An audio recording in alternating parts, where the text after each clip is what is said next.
We have good morning 12C. We have already started with the portion that is related to our point deficient demand. And deficient demand and excess demand are the two things which stop the economy to go into equilibrium in actual sense. Now, here in the deficient demand, as we have discussed yesterday, 5 things we are going to study, 5 subtopics. First is, what is deficient demand? Second is, how to measure deficient demand. Third is, causes of deficient demand.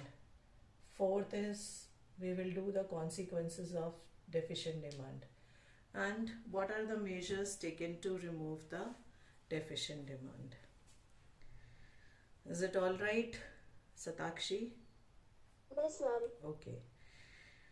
First of all, what do you mean by deficient demand? Please note down or mark. Deficient demand means deficiency of AD. AD, you remember? AD is equal to C plus I plus G plus X minus M. Right? So, deficient demand means deficiency of AD.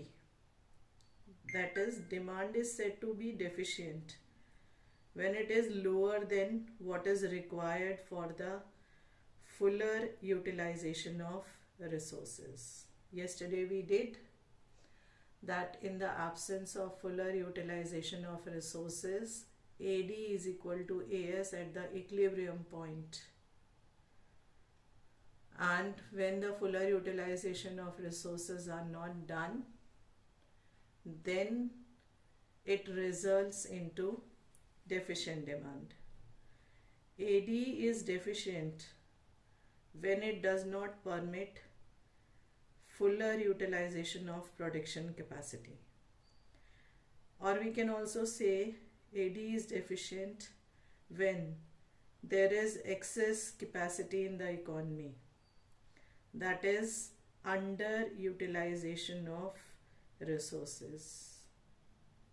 And when we talk about Keynes, one of the renowned economists, he says AD is deficient when it is less than AS, corresponding to the full employment in the economy. So, Satakshi, if I say AD is less than AS, then it will be deficient demand. Yes, ma'am. Okay. Then if I say AD is less than AS, corresponding to the full employment in the country or in the economy, then also it will be treated as deficient demand. Yes, ma'am. Or AD is less than, what we can say is less than full employment level in the economy, then it is known as AD. So what is deficient demand? I think so it is clear very much that what is deficient demand.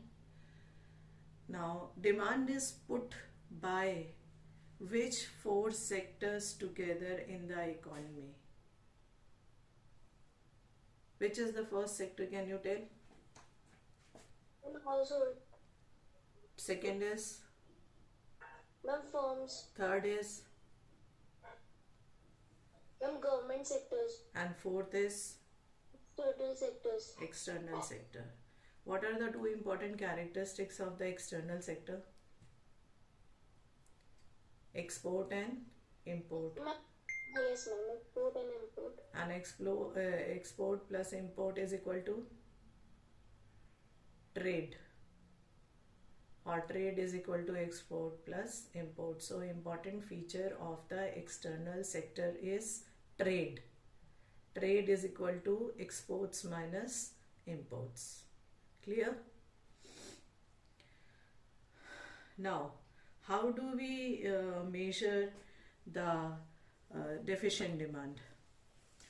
There is a very simple diagram which help us to know about the deficient demand. As you know, we have already done this 45-degree angle, that is AS. That is Y of the country, Y is equal to AS. Now, if you remember, we have shown Y on this, and we have shown this AD, and now we are showing this deficient demand on the y-axis. Now if you remember that we have already done that when there is zero level of income, then also consumption takes place. So in that case, consumption takes place like this, that is above the origin, right? And that above the origin is, that is planned AD. Let's take it as AD1, planned AD. And actually the full employment is needed is above this, somewhere here, that is actual AD. Now if we see, then we will find that 45-degree line is cutting AD and AD1 at two different points. Here AD is a place where full employment is required, where the use of all the resources are done in a country. And AD1 here is less than the point, or it is lower than the actual demand, lower than the demand which is required here. Now if we see this, we can put a point here, that is E shows the equilibrium point here, and we can see another point, that is O is here, and another point you can take up, that is F here. Now the gap which is actually creating, that is the vertical difference between AD and AD1 here, this vertical difference between AD and AD1 is actually deficient demand.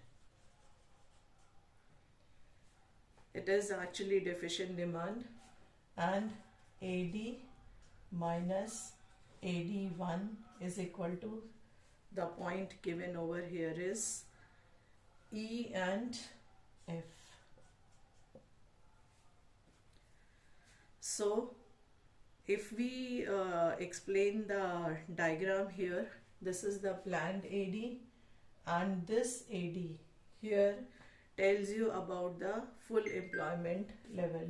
This AD here is a AD which shows the full employment level. Now quickly let's see here that 45-degree line shows about tells us about the income. Then next line, that is your AD1, shows the planned AD which is lower than the actual AD. That is, actual demand is this, needed demand is this. That is why AD is less than AS, or AD is less than this full employment level. Now, how do you, what are the important reasons responsible for the this deficient demand? Before we come to this, let's see how do we measure the deficient demand with the help of a diagram. We can give any point here. Now If I ask you, Satakshi, then first of all tell me what is shown on the x-axis when we determine, when we measure the deficient demand. What is shown on the x-axis? Ma'am, income. What is shown on the y-axis? Consumption. Okay. Now, 45-degree line is telling. Yes, ma'am. What does 45-degree line tells us? Y is equal to Y is income. Right.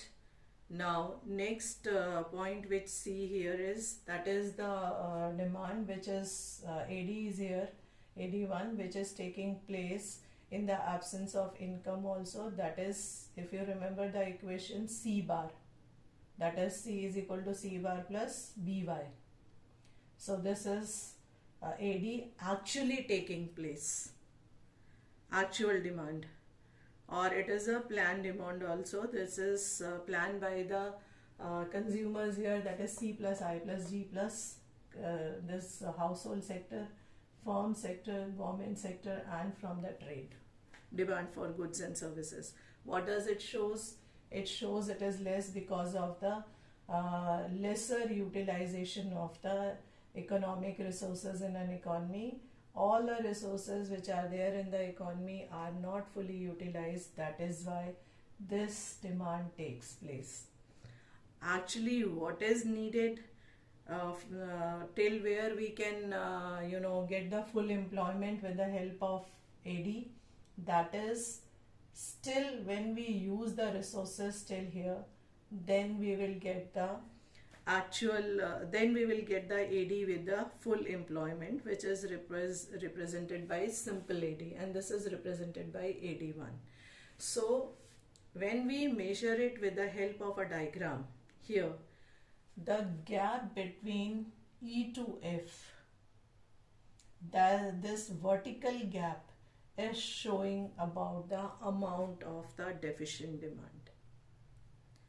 Clear? Yes, ma'am. Okay. Can you explain in your words whatever you have understood? Yes, ma'am. Yes, tell me. Ma'am, the x-axis line represents as the income. Ma'am, axis line represents as the consumption, and the AD is the deficient. Ma'am, the B line shows us the deficient demand, and Now, the B line shows us not the deficient demand. Actually, the gap which we measure by subtracting AD minus AD1, that is actual or planned demand minus the demand at the full employment which is needed. When we subtract that, then only we get the amount that is known as deficient demand. Means demand is less by this number.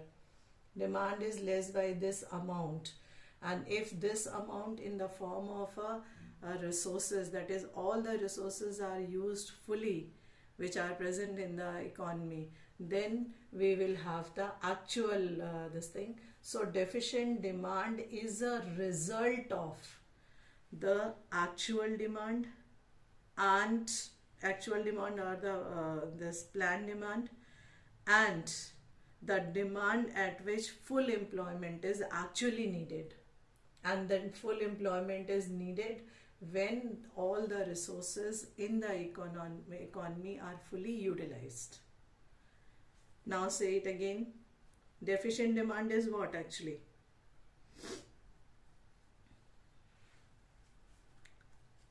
What is deficient demand?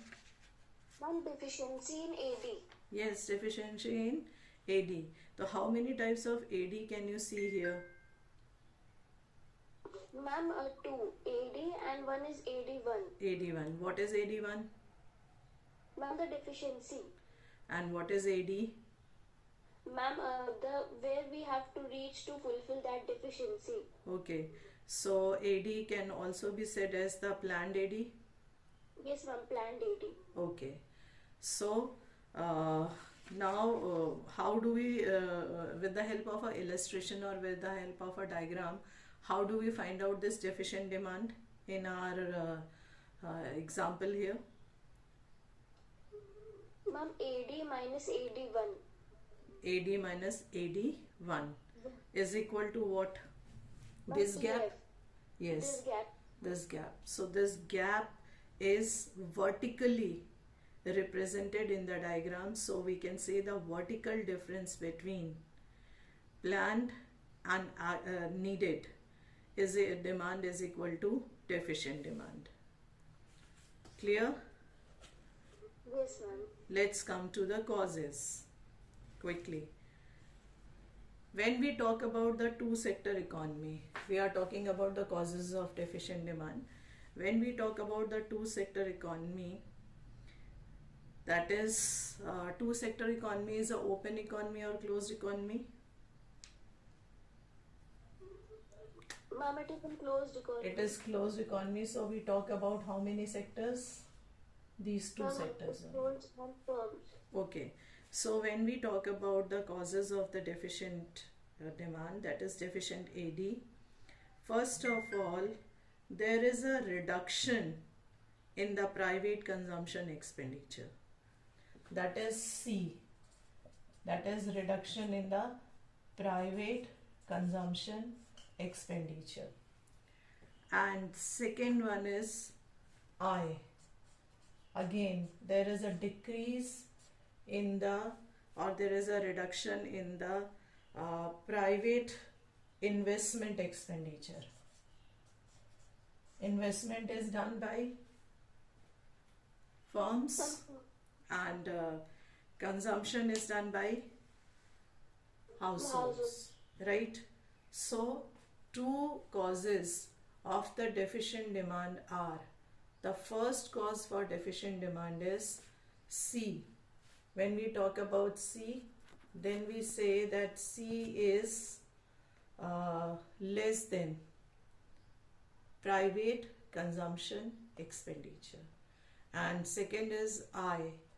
I is less, that is there is a reduction in the private investment